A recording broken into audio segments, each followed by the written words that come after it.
Yo, what's up, Broncos country? How's it going tonight, guys? So, this is my gut reaction to the Denver Broncos win over the Indianapolis Colts. But a few things I wanted to get into first.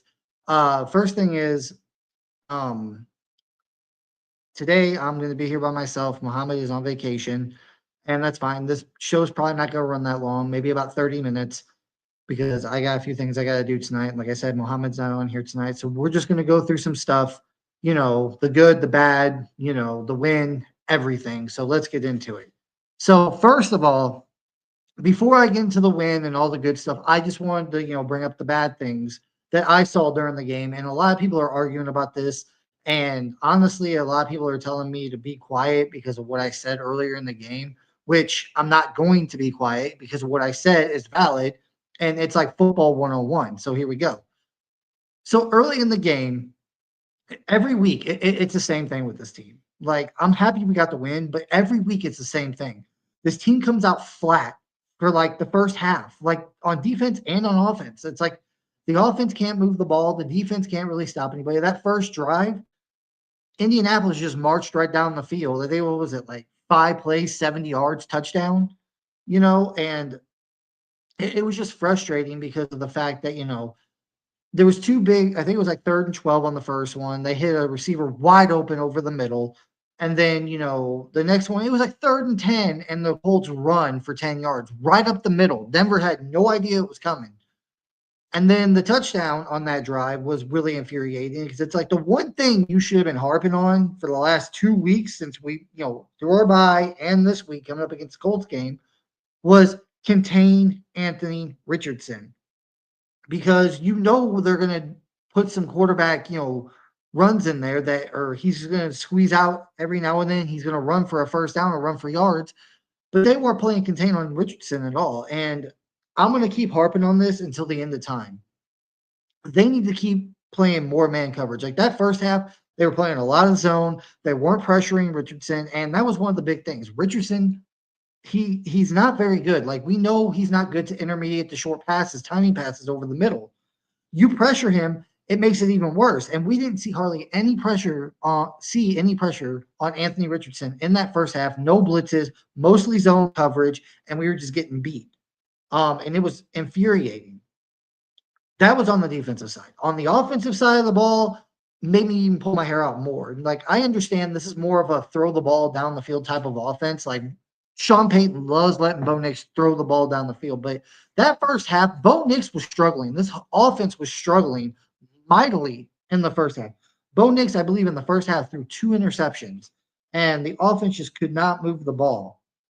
And what do you do in that situation whenever the passing game, especially with the rookie quarterback? Now we know Bo Nix, he's every week he's gotten better, which is good. They want to be that pass happy offense. They want to throw the ball downfield, which I'm fine with. That's great.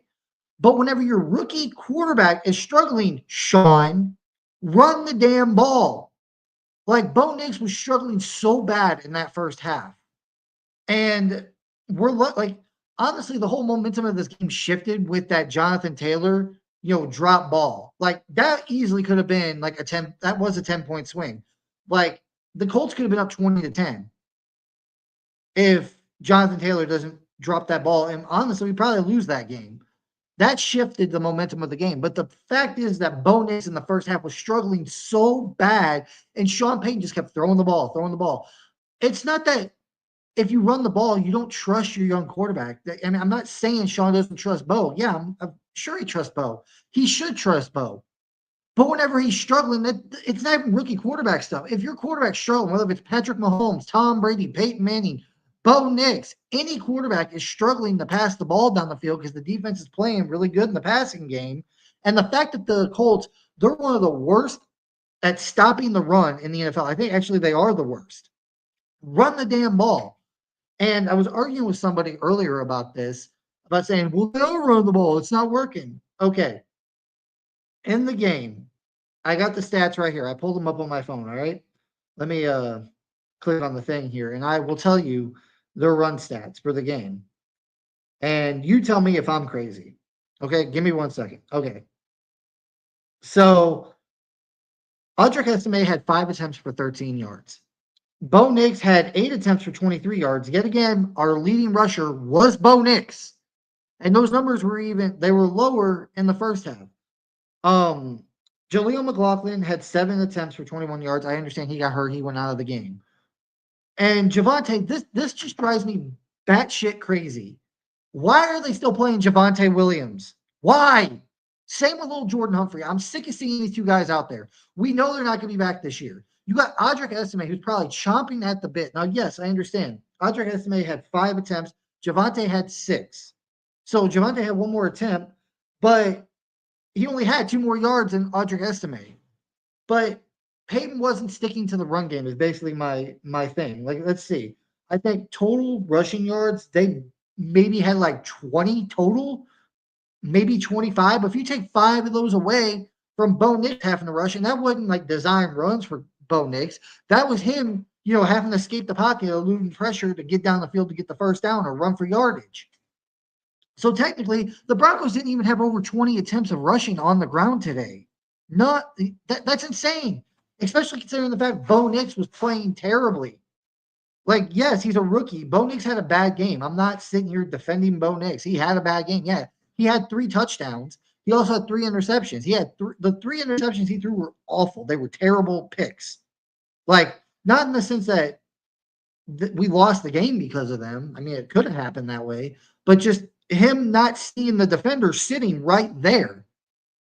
Bo Nix needs to work on that. He needs to clean that up. But also, Sean Payton, when you see your young rookie quarterback struggling in that environment, like this was a big game. This was probably the biggest game of Bo Nix's career in the NFL. And he struggled.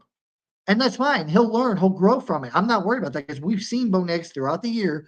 He makes mistakes, in certain situations, and he learns and he grows from it. He doesn't make those mistakes again. I'm sure this being a big game, this was like a playoff game for the Broncos today.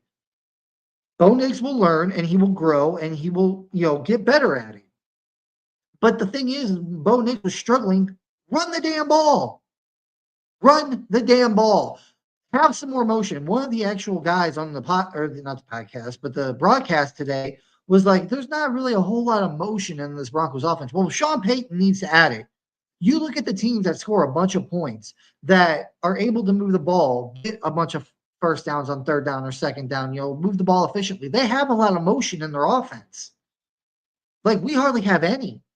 I think if you add that into the offense, just like not even if you use it, like if you use the receiver coming across the line, and even if you don't throw it to him, just putting that in there to confuse the defense somewhat sometimes, that'll make this offense more deadly. But once again, they needed to run the ball more in this game. Yes, they won, but it was mostly on the back of our defense. Our defense actually swung the momentum of this game. And like I said, that Jonathan Taylor drop. But let's get into the good things. So in the second half, the Broncos really started opening up. Like the third quarter, I think they had like 6 points or something, or maybe 0 points off the top of my head. I can't remember in the third quarter, but in the fourth quarter, the Broncos went off. They had 21 points in the fourth quarter, which was amazing. Bo Nix, I think today Bo Nix he went 20 of 33 for 130 yards, 3 touchdowns, 3 interceptions. But Bo Nix, like, once again, he had a bad game. Not to harp on that too much. I already kind of did, but I'm not going to go any further detail. But this game was more fun in the second half, and I just wish this team honestly would play a full game and be prepared. Like, it just didn't seem like the team was fully ready to go. The defense stepped in. Like, in the second half, defense put the clamps down. The Colts didn't have a single point in the second half. Their 13 points were all in the first half. I think they had 10 in like the first quarter and then 3 in the second quarter and then nothing in the second half. We held them to no points in the second half. That's what this defense did. So defense did great in the second half. Hopefully next week, I know we got the Chargers on a short week this week, but this team in general needs to play a full game, not just one half. Bo Nix started coming out a little bit better. He started playing better. 20, like I said, 20 for 33. He had 3 touchdowns. I'm pretty sure one of those touchdowns came in the first half. The second one came, or 2 more came in the second half. So Bo Nix had a great game. But I want to talk about this defense exclusively. Nick freaking Benito. Like, I understand they paid Jonathan Cooper this season, but this offseason, they have to freaking pay Nick Bonito, or not this offseason, but the next year or so, they have to pay Nick Bonito. He is the one of, like, outside of maybe Sertan, he is the best defensive player we got on this team. Like, he is a beast. Now, that pick six, like, yes, it was a pick six. I hate, like, they marked it down as a fumble, but to me, it's a pick six. They said on the broadcast, they said they marked it down as a fumble for Nick Bonito. How is that a fumble? The ball didn't hit the ground. Like they say, oh, it was a fumble because the quarterback threw it to the receiver went to throw it back to the quarterback, and Nick Bonito took it. And that's not a fumble. Fumble indicates that the ball hits the ground. The offensive player has it. It gets ripped out of his arms, or he fumbles it, or he drops it himself, and the defense scoops it up. That wasn't it. Nick Bonito caught that ball out of midair. It doesn't matter who was throwing the ball. It's still a pick. So, but he had his second pick six, in my opinion, in the last, 3 weeks, I guess you'd say, since we were on our bye last week. But this kid is a beast. He can rush the passer with the best of them, and he can make plays whenever he needs it, especially in the passing game. Like, I'm not crazy to say here that Nick Bonito can win Defensive Player of the Year. Honestly, I was looking over stats this past bye week, and from what I've seen, he is about equal to TJ Watt in like pressures, quarterback hits, sacks, stuff like that. He's equal to TJ Watt. And those two pick sixes, that to me puts him over TJ Watt. I think TJ Watt, maybe this is before this week, had like one more sack than Nick Bonito, but they had about the same QB pressures and hits. And TJ Watt had like one more sack than Nick Bonito. But he's got two pick sixes in 2 games. So Nick Bonito is a beast. They need to pay that kid and keep him around.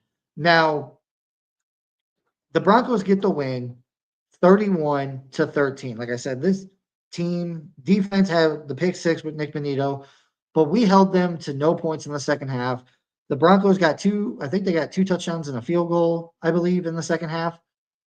So they got 17 points or 20, 17 points in the second half, I believe, and just balled. Like it was great to see. The Broncos are now pretty much, it would be a catastrophic. It would have to be something catastrophic for the Broncos not to make the playoffs for the first time in almost 10 years. Like, the Broncos are going to make the playoffs. Like, the teams that are behind them that they had to worry about, like, I'm not worried about the Bengals. Bengals, like, they literally have to win out and things have to go their way. Like, we have to lose out. Bengals have to win out for them to get ahead of the Broncos, which is not going to happen. The Dolphins lost today, and it's basically the same thing for all the teams that are chasing the Broncos. The Broncos would have to lose out, and the Dolphins or the Colts or the Bengals would have to win out. And the Broncos, if the Colts and Broncos end with the same record, the Broncos are going to get the playoffs because they got, of course, the tiebreaker. We beat them today. And here in a couple of weeks, we have the Bengals. So if we beat them and the Bengals wind up going on if we beat them, that pretty much ends their season because they have to win out. And the Dolphins, they got a few more games. They got 3 more games left this year, and they lost today. And they got, I think, like 2 of their remaining 3 games are in cold weather climates, and I'm not really worried about that. And also, the Chargers just got absolutely destroyed today. Like, the Bucks beat them 40-17. Like, they kicked the freaking shit out of them. So as of right now, before Thursday night's game against the Chargers in LA, the Broncos are currently sitting at the 6th seed. Yes, the Chargers still have the win over us, but they're 8-6 right now, and the Broncos are 9-5. So we're a game up on them. If we beat the Chargers Thursday night, that pretty much that guarantees us at least the 6th seed. Unless, like, the last 2 games, the Broncos lose out and the Chargers win out. But if the Broncos beat the Chargers this week, that will pretty much almost solidify them into the 6th seed. And if we play, I'm pretty sure if we have the 6th seed, we go to Pittsburgh and we play at this point, what the playoff picture looks like now, we would go to Pittsburgh and play the Steelers and Russell Wilson. Boy, that would be a great playoff game to eliminate the Steelers and Russell Wilson in the playoffs. But with all that said, the last thing I want to get into before I get out of here tonight is injuries. we know Riley Moss, of course, he was out this week. He had the bye week, but he just wasn't ready to go. We don't know if he's going to be ready for the, Chargers game. Hopefully he is, fingers crossed. We saw DJ Jones go down today. Um, with an injury with his hand. He was doubtful to come back, so we'll have to wait and see with that. Malcolm Roach went down, but he came back in. Quinn Miners went down, but he came back in. So I'm sure Quinn Miners and Malcolm Roach will be fine. Hopefully, maybe, fingers crossed, it might be another week before we see Riley Moss, but fingers crossed he comes back. But the big one, Sertan went down. Apparently on the pick that he made, he should honestly, I wish he would have just stayed on the ground. But he made the pick and he went to get up, and the Colts defenders came up and blindsided him and took him down. That's apparently where he hurt his ankle. But he came back into the game, and on the last Colts drive, he hurt his ankle again, or the second to last Colts drive, he hurt his ankle again. Hopefully, it's nothing too major, and he's ready to go. Granted, like I said, we're on a short week, so that's my only concern. We're on a short week. Hopefully, that injury to Surtain's not that bad. Because if Riley Moss ain't ready to come back, we definitely need Surtain. I mean, we need Surtain either way, but especially if Moss isn't going to play Thursday, we definitely need Surtain. And because that would pretty much put us down another corner. And we probably our starting three next week, if Surtain can't go and Moss can't go, would probably be Damari Mathis, Chris Abrams-Drain, and of course, Jaquan in the slot. But hopefully Sertan's not that bad. Hopefully, DJ Jones is good to go, and fingers crossed, hopefully Riley Moss goes. And the last thing, actually, this is the last thing I wanted to touch on before I get out of here. Chris Abrams-Drain. Kid's a baller. There's nothing more to say. Like, I was pounding the table after that Browns game in week 13, where Levi Wallace just got torched by Jerry Jeudy. I was praying and begging. I'm like, please do not start Levi Wallace. Put Chris Abrams-Drain in. I understand he's a rookie, but you need to put him in and just see what he can do. And he balled today. He did his job. I don't think he had a single penalty today, and he was a lockdown corner. Like he put the clamps down. I mean, yeah, he got beat on a few plays, but even the most elite lockdown corners, they're going to get a player here, a player or two here or there that they're going to get beat on. But Chris Abrams-Drain, he locked it down today. So that was fun to watch. And trying to think, I don't think there's anything else left. But yeah, hopefully Sertan's okay. Hopefully, DJ Jones is okay. And fingers crossed Marlon Moss can come back this week. And yes, we're on a short week. But like I said, if we beat the Chargers this week, dude, we're basically already locked into the 7th seed. But if we could beat the Charger, like if we wind up being the 7th seed, into the playoffs, we go to Buffalo and play the Bills. Honestly, I'd rather be the 6th seed and go to Pittsburgh and play the, Pittsburgh Steelers. So hopefully, and that whole scenario of us being the 6th seed all comes down to the fact that if we beat the Chargers this week on Thursday, we beat the Chargers. We go to 10-7, or wait, is it? Wait, 10-5. The Broncos go 10-5 and beat the Chargers, and then we beat the Bengals and the Chiefs, which I think we could, because the Chiefs are going to be resting their starters week 18. The Bengals, I watched their defense again today. They're not good at all. Like, I think the Colts defense was better. The Bengals defense is absolute garbage. But if we can beat the Chargers, I feel like we can beat the Bengals in Cincinnati. We can beat the Chiefs week 18. This team could, like, if you win the next 3 games, if you win the last 3 games as the Broncos, you're going to be 12-5.